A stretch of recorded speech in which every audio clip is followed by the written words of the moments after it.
मोहिनी, जैसा नाम वैसा रूप, अत्यंत सुंदर, अत्यंत आकर्षक, माता पिता की इकलौती बेटी मोहिनी, जिसने अपनी 12वीं तक की पढ़ाई अपने माता पिता के साथ की। लेकिन जब 12वीं ख़त्म हुई उसके बाद प्रश्न उठा कि अब आगे की पढ़ाई कहाँ से होगी, क्योंकि उनके छोटे से शहर में दूर दूर तक कोई अच्छा कॉलेज नहीं था। माता पिता उसकी पढ़ाई की चिंता करने लगे और उसको दूसरे शहर भेजना भी ज़रूरी था। पिता ने दूसरे शहर जाकर अच्छे कॉलेज में उसका एडमिशन करवा दिया और हॉस्टल में रहने के लिए उसकी व्यवस्था भी कर दी। मोहिनी जब घर से निकली उससे पहले उसके माता पिता ने उसे बहुत कुछ समझाया, बहुत पाठ पढ़ाया कि बाहर कैसे रहना है, किससे बोलना है, किससे नहीं बोलना है, किससे दूरी बना के रखनी है, कुल की मर्यादा का ध्यान रखना है, माता पिता की इज्जत का ध्यान रखना है, बहुत कुछ। मोहिनी ने भी माता पिता की बात को गांठ बांध लिया। इतने सालों में पहली बार मोहिनी अपने माता पिता से अलग हुई थी। जाते समय मन बहुत भारी हो गया। मोहिनी ने नए शहर में कदम रखा, पढ़ाई शुरू की, लेकिन मोहिनी अपनी क्लास की सबसे रिजर्व लड़की थी। न किसी से बोलती, न किसी की ओर ध्यान देती, सिर्फ अपनी पढ़ाई और हॉस्टल आना और जाना, बस। लेकिन मोहिनी का रिजर्व नेचर कहीं ना कहीं लोगों को बड़ा खटकता था। लोग उसे रिजर्व समझने के बजाय घमंडी समझने लगे। क्लास के सभी बच्चे उसके बारे में यही बातें करते कि वो घमंडी लड़की है। लेकिन मोहिनी के कानों में उसके माता पिता के शब्द दिन रात गूंजते थे और उसे डर था कि वो कभी किसी से बात कर लेगी तो इसका शायद परिणाम अच्छा नहीं होगा। इसी तरह से पढ़ाई के 2 साल बीत गए, बिना किसी से बात किए, बिना किसी से मिले जुले, बिना कोई दोस्ती करे। लेकिन कहते हैं जब सौंदर्य मौन होता है तो उसका आकर्षण कई गुना होता है। मोहिनी की क्लास के बहुत से लड़के थे जो उससे बात करना चाहते थे, उससे बात करने की हसरत रखते थे और परेशान रहते थे। कई लोगों ने उससे बात करने की कोशिश भी की, लेकिन मोहिनी ने हमेशा इग्नोर कर दिया। मोहिनी की क्लास में एक लड़का था जो पिछले 2 सालों से उसको लगातार देख ही रहा था, घूर ही रहा था, कई बार उसे फॉलो भी करता था। मोहिनी को ये बात बहुत अच्छे से पता थी, लेकिन वो हमेशा इस बात को इग्नोर ही करती थी। अब 3rd ईयर की पढ़ाई थी, तो इस समय क्या होता है, सारे स्टूडेंट्स 3rd ईयर के बाद कहीं ना कहीं सेट हो जाते हैं, चले जाते हैं, दूसरे कॉलेज पकड़ लेते हैं। तो इसलिए यहाँ पर अगर कोई साथी बन गया तो ठीक है, नहीं तो स्टूडेंट्स हमेशा के लिए बिछड़ जाते हैं। तो लड़के ने ऐसा ही कुछ सोचकर एक दिन मोहिनी को अकेले पाकर उसका पीछा किया और उसे रोका। और वो मोहिनी से बोला, मैं आपसे एक बात पूछना चाहता हूँ। मोहिनी, क्या पूछना चाहते हैं, पूछिए। यही कि हम पिछले 2 सालों से साथ में हैं, लेकिन आपने आज तक मुझसे कभी बात नहीं करी। मोहिनी, मैं आपसे क्या बात करूं? क्या बात मतलब, हम एक क्लास में पढ़ते हैं। मुझे तो लगता है आपको मुझसे बड़ी नफरत है, लेकिन मुझे आपसे नफरत किस बात पे होगी? तो आप बात क्यों नहीं करती हैं मुझसे? बात करने की कोई वजह हो तभी तो बात करूंगी ना। हाँ, तो वजह है ना, हम साथ में पढ़ते हैं। अच्छा, और हम अच्छे दोस्त नहीं बन सकते हैं क्या? बिल्कुल बन सकते हैं, हम दोस्त ही तो हैं। कहाँ पे हम दोस्त? अरे हम एक क्लास में पढ़ते हैं तो हम दोस्त ही हुए। लेकिन आपने तो कभी दोस्त की तरह बिहेव भी नहीं किया। ठीक है, हम आज से दोस्त हैं, तो मैं आपकी बात को पक्का मान लूँ? हाँ ठीक है। लड़का थोड़ा संतुष्ट होकर वापस तो चला गया, लेकिन फिर कुछ दिन बाद मोहिनी का रवैया सेम ही था, उसके अंदर कोई चेंज नहीं था। उसने फिर किसी से कोई बात नहीं की। लड़का इस बात से बहुत दुखी हो गया। अब उसने नया हथकंडा आजमाया। उसने अपने दोस्तों से बात की, कुछ लड़कियों से भी बात की कि वो मोहिनी को कन्विंस करें, और ऐसा ही हुआ। मोहिनी, जो कि बिल्कुल ही रिजर्व लड़की थी, कभी किसी से बात नहीं करती थी, उसको मैनिपुलेट किया गया, उसे इमोशनली ब्लैकमेल किया गया, उसे बताया गया कि वो इकलौता लड़का है, वो कब से तुझे इतना पसंद करता है, वो तेरे बिना मर जाएगा, पता नहीं क्या क्या। मोहिनी सिर्फ रिजर्व ही नहीं थी, वो एक इमोशनल लड़की भी थी, और जिस उम्र में वो थी उस उम्र में शायद वो इतनी अधिक समझदार नहीं थी। उसे लगा शायद लड़का कहीं सच में मर जाएगा, और मर जाएगा तो उसकी मौत का जिम्मा उसके ऊपर आ जाएगा और इल्ज़ाम उस पर लगेगा, लोग उसे गालियाँ देंगे। ये सोचकर उसने उस लड़के से बात करनी शुरू की, और यहीं से शुरू हुई एक सीधी सादी भोली भाली लड़की की जीवन में तबाही की शुरुआत।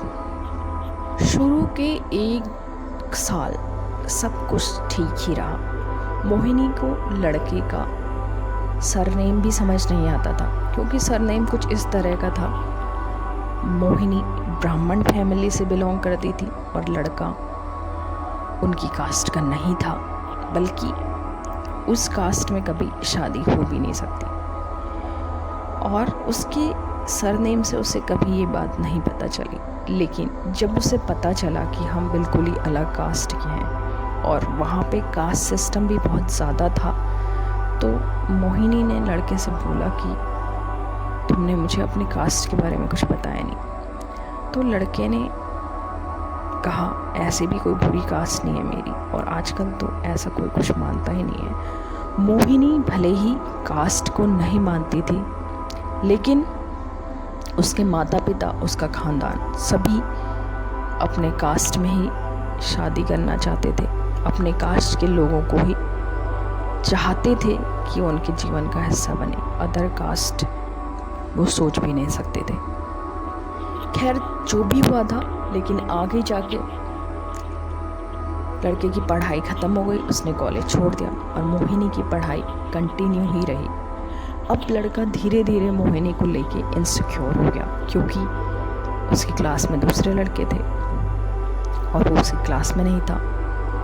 और इस तरह से धीरे धीरे लड़का मोहिनी पे इतना शक करने लगा, उसे लगा कहीं मोहिनी किसी और से बात नहीं कर रही हो, और इस तरह से उसने धीरे धीरे मोहिनी के ऊपर रेस्ट्रिक्शन लगाने शुरू किए कि ये नहीं पहनोगी, इतने लंबे कपड़े पहनोगी, तो ये जीन्स तो कभी नहीं पहनोगी। और इस तरह से उसने मोहिनी पे इतना ज़्यादा फाउंडेशन लगानी शुरू की, और मोहिनी मजबूर होती ही गई उसकी बात को मानने के लिए। और धीरे धीरे वो मजबूरी इतनी ज़्यादा बढ़ी कि अगर मोहिनी से थोड़ी सी भी चूक हो जाए तो लड़का हाथापाई पे उतर जाता था, और वो उसे इतना मार देता था कि उसके चेहरे पे, उसके हाथों में घाव भी हो जाते थे। पोस्ट ग्रेजुएशन के बाद भी मोहिनी जब आगे की पढ़ाई के लिए दूसरे शहर में चली गई, वहाँ पे वो पीजी में रह रही थी, और लड़का इस बात से बहुत दुखी था कि मोहिनी अब बड़े शहर में चली गई है, तो वो अब तो मुझे बिल्कुल भी बात नहीं करना चाहेगी। मोहिनी की बातचीत लड़के से कंटिन्यू थी, वो अभी भी रिलेशनशिप में ही थे। लेकिन लड़का भी बड़े शहर में आया, उसके कोई रिश्तेदार वहाँ रहते थे, वो मोहिनी से मिलने उसके पीजी में पहुँचा। तो उस दिन मोहिनी के नेल्स बड़े हुए थे, और लड़के ने पहले हल्की फुल्की बातचीत की, और बातचीत करते करते उसकी नज़र मोहिनी के नाखूनों पे पड़ी, और वो ज़ोर से चिल्लाया, ये क्या है, क्यों बढ़ाए नाखून? मोहिनी ने कहा, मुझे मन किया, मैंने बढ़ा लिए। तुमने कैसे बढ़ा लिए नाखून? किसको दिखाने के लिए बढ़ाए नाखून? लड़के ने वहीं पे पड़ा हुआ नेल कटर उठाया, लो नेल्स काटो। और मोहिनी पता नहीं क्यों उस समय बगावत कर बैठी, नहीं मुझे नहीं काटने। और लड़के ने ज़बरदस्ती कहा कि नाखून काटो। उसने दरवाज़ा अंदर से बंद कर दिया था, बाकी सारे पीजी के जो दोस्त थे मोहिनी की सहेलियाँ वो पीजी से बाहर थी। तो मोहिनी ने मना किया तो लड़के ने एक तड़ाक से थप्पड़ मारा, काटो। फिर भी मोहिनी ने मना किया तो उसने दूसरा थप्पड़ मारा। इस तरह से वो लगातार मोहिनी को इतनी बुरी तरह से मारता गया कि मोहिनी के होंठ फट गए, होंठों से ब्लीडिंग होने लगी, चेहरे पे निशान हो गए और लास्ट में उसने मोहिनी से नील्स कटवा के छोड़े। और इस तरह से उस लड़के ने बहुत ही विभत्स रूप ले लिया और मोहिनी के जीवन खत्म कर दिया। एक लड़की का अच्छा खासा जीवन उसने उसके अंदर इतना डर भर दिया, इतना दुख भर दिया, इतनी परेशानी भर दी। जो भी मोहिनी को देखता वो उसको दया की दृष्टि से देखता कि ये एक ऐसे लड़के के चंगुल में फंस गई है। तो मोहिनी का जीवन आगे भी ऐसे ही चलता रहा और सालों साल उसका जीवन ऐसे चला। लेकिन एक दिन मोहिनी बगावत कर बैठी।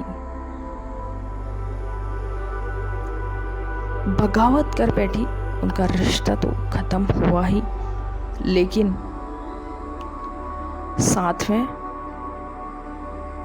मोहिनी का नेचर पूरी तरह से बदल गया।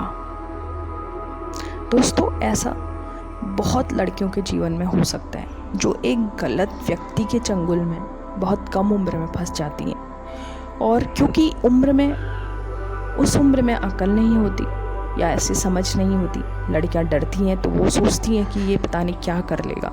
इस वजह से वो कदम कोई उठा नहीं पाती, वो हिम्मत नहीं कर पाती, वो डरती हैं। वो बात कर ली है तो उसे लगता है कभी मेरे घर वालों को पता चल जाएगा तो शायद वो मुझे और ज़्यादा डांटेंगे, धमकाएंगे, मारेंगे। जो भी है वो उस डर से शायद अपने साथ बीत रही हिंसा को किसी को नहीं बता पाती, अपने साथ हो रहे अत्याचार को कभी नहीं बता पाती।